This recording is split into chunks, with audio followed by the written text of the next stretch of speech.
Ralph, how are you today, sir? Thank you. I'm fine. And you? I'm good. Do you know where I'm calling you from or speaking to you from? Yeah, I know.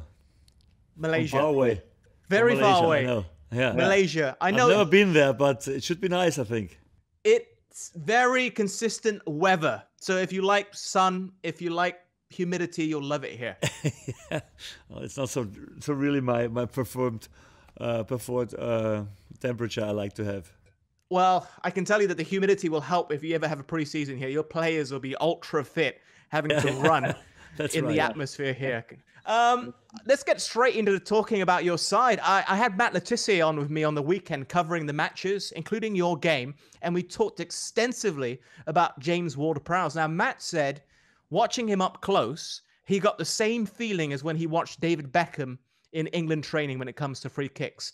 Technically speaking, how good is James Ward-Prowse for you, of all the players you've played against or coached? Yeah, I mean, you sometimes reduce him on his qualities on a free kick, but when you see him on the pitch, how much distance he's covering, how aggressive he is against the ball, how important he is for us with all the sprints he does for the negative sprints he does to win balls. I think this is amazing for me.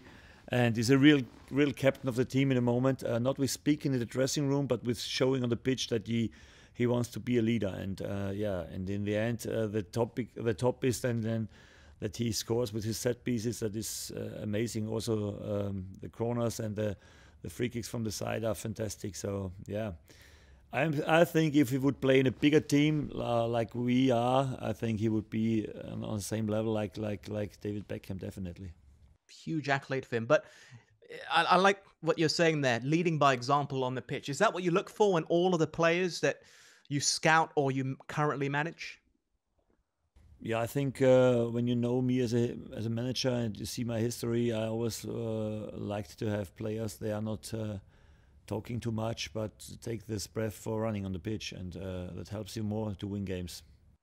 We're also analysing Romeo, who's been fantastic this season. There was some concern because you lost Pierre-Emile Højbjerg in the summer transfer window. Have you been surprised with how well your team has adapted and probably improved since you lost Højbjerg? Um, I mean, Pierre was a fantastic player and our captain, and this was a big loss in the summer. But when we knew that he will leave us, we tried to take the time to step up with Ori and Prowse on the double six, and I think we took this time in the end of the last season to test them, to show ourselves how good they are. Brought with Ibrahima Diallo an alternative in that can also immediately step in if we need him. And the two guys, Ori and Prowse, they know each other very well. They are working for each other very well, and on the ball they are also with a lot of qualities. So it was not so surprising for me that it worked. It was not surprising that we made also a good development now with the ball, and we are now, I think, better and more calm with the ball like last season. I was looking through your track record of management, and the formation, on paper at least, which was most common, was the 4-2-2-2. How pivotal is having Danny Ings making that a successful formation? I know he's injured and has been injured recently, but if he was fit.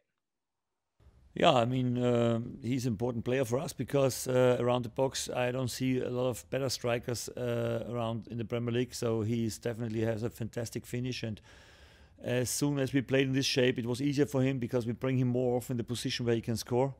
And that doesn't mean that he doesn't have to work against the ball, but he does both. And this is a good baggage, I think, for being successful as a player, as a striker. And therefore, yeah, I must say I'm happy for his development, and we need him, and hopefully he's fit as soon as possible. How have you turned around the form of Che Adams? He's been great this calendar year, 2020. Really stepped up for you, for the Saints, and for the fans. Was there any specialist training on the field? Was it a question of confidence? Well, it was a question of time, how long it takes, because we knew that he has quality. The signing was criticized in the first season because it took a little bit longer. When you step up from the championship, sometimes it takes a little bit longer. And I think also it helped that we changed our game a little bit, and now it's a little bit easier, especially when he plays with Ingsy. I think he feels very comfortable with him in front. They two know each other very well, and yeah, that gives us a little bit of a boost also. Yeah. How does English football compare to all the countries that you've played or managed in? Germany, Austria, Belgium? I mean, the difference from English football to other countries, I think, is the way the intensity of the games and the intensity of the duels, especially also because the referees let it run a little bit longer, I think, and we must keep this because this is unique for the Premier League. That people don't roll away when they get fouled. They try to stay on the feet. They try to go in the duels, be compact, and I think this is something that is special, very special for the Premier League. This is why the Premier League is so famous. People like to see an ongoing game, not always fouls there, and I think this is absolutely a key of the why it is so well known and so popular and competitive as well. Can I ask, do you feel that you are proof that a manager needs to be given time after that game against Leicester and where you are now to recently topping the Premier League table? Is that proof that managers need time? Yeah, I mean, the situation we had was a special one because when I was coming here, we had a good run and we were keeping the club in the league. And then in the next season, we had a very difficult start. We had a few injury problems, and then this was the game where we were one man down after 10 minutes and losing 9-0. And I must say that I didn't do a good job in that moment because we lost a little bit our way, what we wanted or how we want to be and how our identity should be, because we lost a little bit of trust in the players, and this is always bad. And if you are a leader of a club, it's never easy to find the right decision then. Yeah, when you see there is no idea what you can do better, then I think you have to decide one day if you want to make a change or not. If you see there is somebody who has still his philosophy, but in the moment it doesn't work, but you are convinced about what he's doing, then it is easier maybe to say, okay, we go on and we try to wait until we have a breakthrough.